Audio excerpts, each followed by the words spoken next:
तो लीजिए भैया, हम कविवर बिहारी लाल जी के जो छूटी हुई दोहे हैं उन दोहों पर हम चर्चा करने चल रहे हैं। और आज आप लोगों को एक चीज़ बताएं, जैसा कि कहा गया है कि कविवर बिहारी लाल जी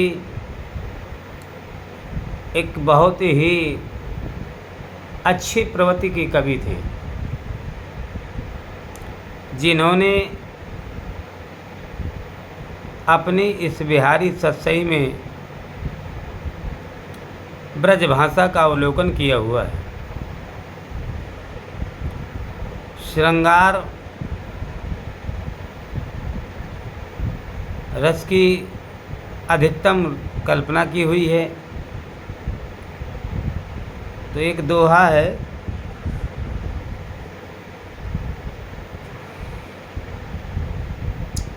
कि तो लघु या मन सदन,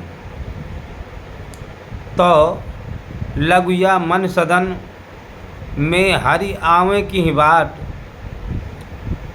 बिकट जटें जो लघु निपट खोले न कपट कपाट।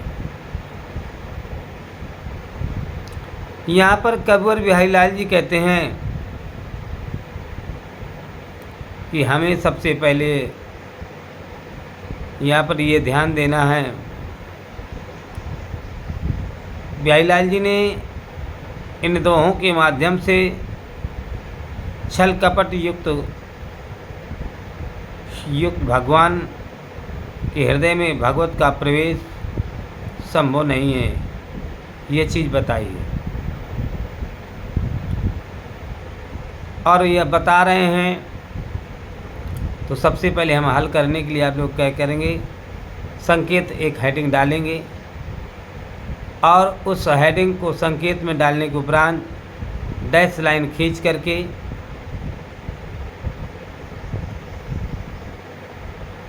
लिखेंगे कि तो लघु या मन सदन, तो लघु या dot dot dot dot dot dot कपट कपाट।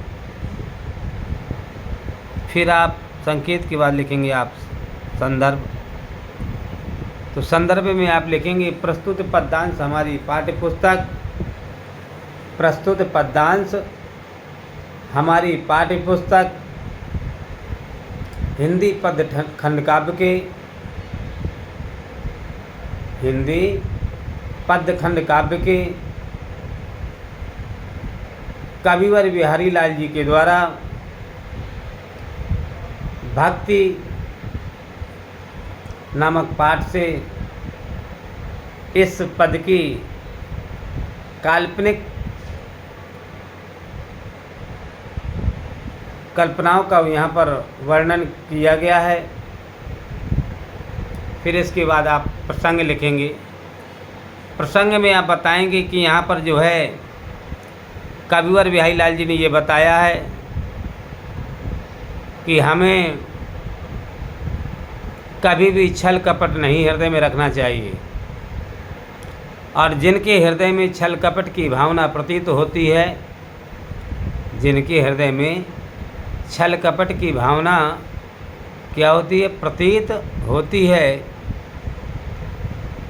वहाँ पर उनके हृदय पर लक्ष्मी का निवास या भगवान स्वयं हरि का प्रवेश बताया गया है।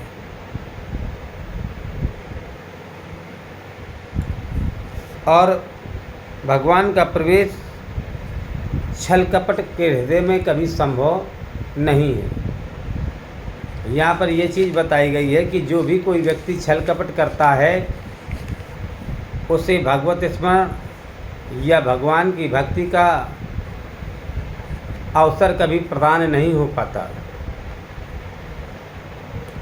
तो फिर आप लिखेंगे व्याख्या कि कविवर बिहारी लाल जी कहते हैं कि इस मन रूपी घर में, इस मन रूपी घर में जब तक विकट विकार से विकट माने होता है विकार, अर्थात विकट विकार से जुड़े हुए, सटे हुए, जुड़े हुए या सटे हुए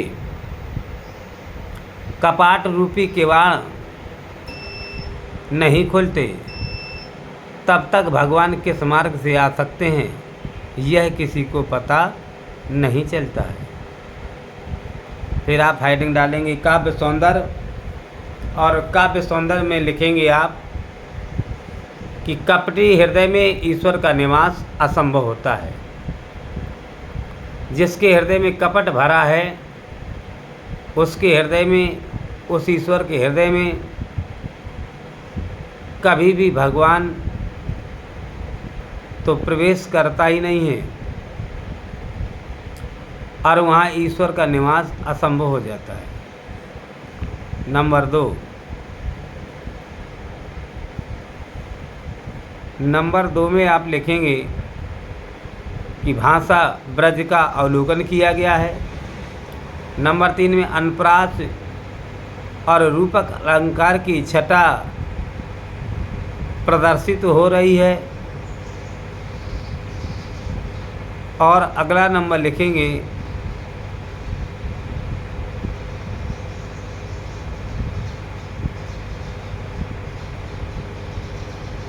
कि तुलसीदास जी ने भी लिखा है कि भोले भाव मिले रघुराई, भोले भाव मिले रघुराई, कि जिस प्रकार से भगवान भोले भाव से जो है रघुराई को भी उन्होंने अपने वश में किया। यहाँ पर भोले भाव की कवित्व का वर्णन यहाँ पर किया गया है। रस आपका शांत है, छंद आपका दोहा है। ऐसे ही आपका दूसरा एक पद और है,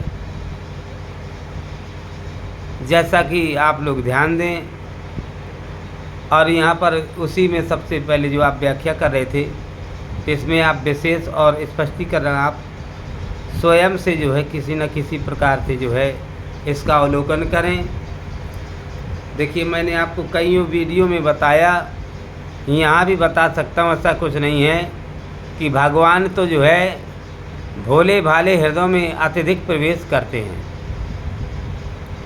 जो व्यक्ति भगवान को निश्चल भाव से प्रतीत करता है, मन में धारणाएं करता है, वह व्यक्ति निश्चित ही है कि वह सक्सेसफुल होता है।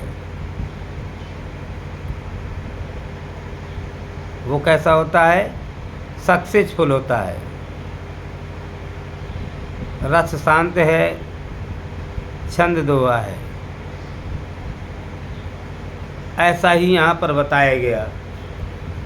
और उसके बाद आपका जो मैंने दूसरा जो बता रहा था मैं आपको पद, तो दूसरा पद है आपका कि जगत जनायो जिह सकल सो हरि जाने नाय, और ज्यों आँखन में सब देखिए आँख न देखी जाए।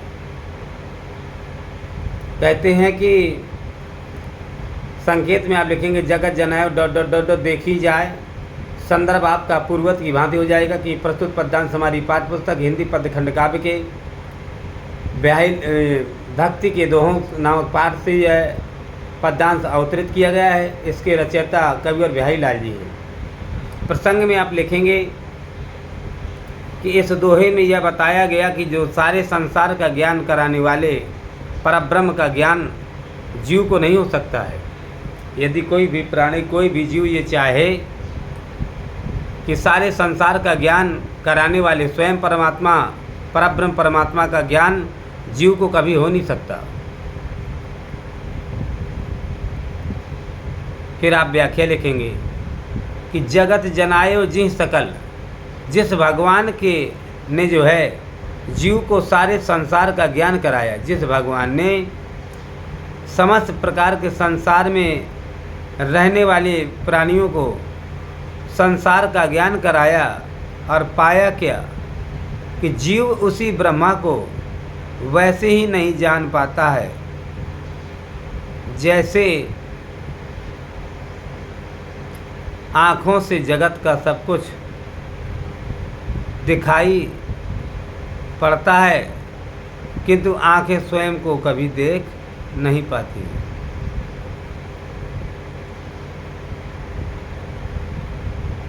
इसके बाद आप व्याख्या लिखेंगे। व्याख्या में आप लिखेंगे यहाँ पर कि जगत जनायो जिह सकल, कहते जिस भगवान ने जीव को सारे संसार का ज्ञान कराया, उसी परब्रह्म परमात्मा को वैसे ही नहीं जान पड़ता जैसे ज्यों आँखें सब देखी आँख न देखी जाए। कि जैसे आँखों से जगत का सब कुछ तो दिखाई पड़ता है, आँखों से संसार की एक एक वस्तु सब कुछ दिखाई पड़ती है, लेकिन कहते हैं कि किंतु आँखें स्वयं को कभी देख नहीं पाती हैं। और इस वीडियो के माध्यम से मैं आप लोगों को ये बताना चाहता हूँ कि व्यक्ति इस संसार में या इस कलिकाल में हर कोई व्यक्ति दूसरों की बुराइयों को ढूंढने में लगा है और उन्हीं में अपना समय बर्बाद कर रहा है। यदि वास्तव में यही बात कही गई है कि यदि आप लोग जो है ऐसा कार्य करें कि जिस तरीके से यहाँ पर बताया गया कि यह संसार जो है जीव को छोड़ सारे संसार का ज्ञान की प्राप्त कराने का वाला है, जीव उसी ब्रह्मा को वैसे ही नहीं जान पाता, ये जान पड़ता है जैसे आँखों में जगत का सब कुछ तो दिखाई देता है। आँखों में जगत का तो सब कुछ दिखाई पड़ता है, परंतु आँखें स्वयं को कभी देख नहीं पाती हैं। इस प्रकार से आप ध्यान दें और आप जो है त्रिवेणी संगम में हैं।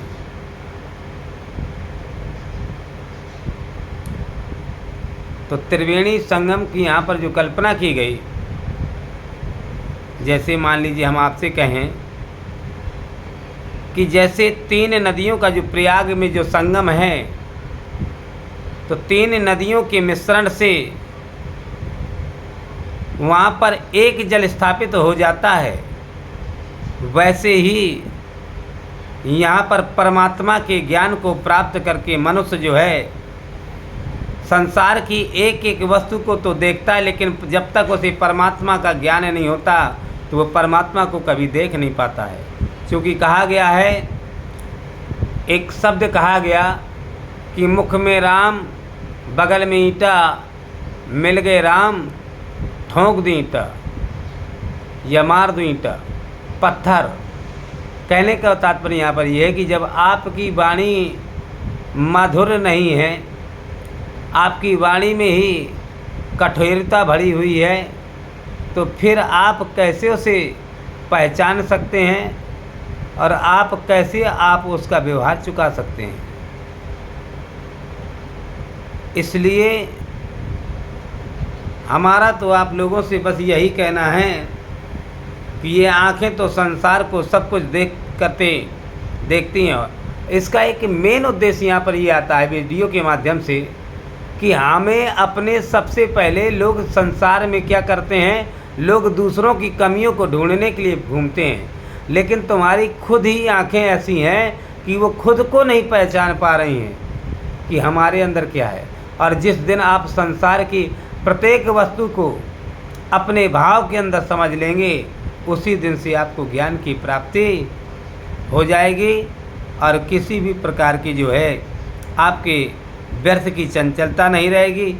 जबकि भगवान राम सच्चे मन की को जो है भक्ति से क्या होते हैं, प्रसन्न होते हैं। ढोंगी नहीं होना चाहिए कि आप 4 घंटे तक घंटी हराते रहें और फिर उसको जो है आप क्या सोचें उसको आप यदि ये सोचें, यहाँ पर अदर्शनीयता का यहाँ पर वर्णन किया गया या फिर शुद्धता विषयानुकूल का वर्णन किया गया, तो हमें यहाँ पर ये चीज़ देखनी है कि संसार की जब हर कोई वस्तु को जो है हमारा है, हमारी आंखें देख सकती हैं, लेकिन आँख जब वो देखती है तो उसे आँख को केवल संसार की वस्तुएं तो दिखाई देती हैं, लेकिन जहाँ उसका मेन मुद्दा है वहाँ उसे कुछ दिखाई नहीं होता है। जैसे आपका एक और भी दिया गया कि जप माला छापा तिलक सरे नाये को काम, और मन कांचे नाचे वृथा सांचे राचे राम। फिर आप पूर्वत की भांति वही संकेत डालेंगे कि जप माला डॉट डॉट डॉट डॉट करते हुए सांचे राचे राम, और इसके बाद प्रसंग लिखेंगे कि प्रसंग में यहाँ पर आप लोग लिखेंगे कि कविवर बिहारी लाल जी ने अपनी बिहारी सतसई में भक्ति की भावनाओं को प्रदर्शित करते हुए उपदेश देते हुए यहाँ पर बताया है। और फिर लिख देंगे आप व्याख्या कि कहते हैं कि जप करने से, माला पहन लेने से और तिलक लगा लेने से, छापा तिलक लगा लेने से भक्ति दिखाने की चीज़ें नहीं होती हैं। कि भक्ति जो है दिखाने की चीज़ होती है, कोई कपड़ा नहीं है आप बाज़ार से नया लाए हैं ताकि आप मोहल्ले वालों को ये बता दें कि हम जो है आज ये चीज़ लेकर के आए हैं। लेकिन यदि आप व्यर्थ की ही चंचलता वास्तव में आप समझते हैं, तब जबकि भगवान राम सच्चे मन को भक्ति से प्रसन्न रहते हैं। भगवान राम जो है कहाँ से प्रसन्न रहते हैं? सच्चे मन की आराधना से जो है वो क्या होते हैं? प्रसन्न होते हैं। फिर आप काव्य सौंदर्य लिखेंगे। काव्य सौंदर्य में लिखेंगे नंबर 1, भक्ति के ब्रह्मा उपकरणों की निंदा करते हुए आंतरिक भक्ति का महत्व बताएं।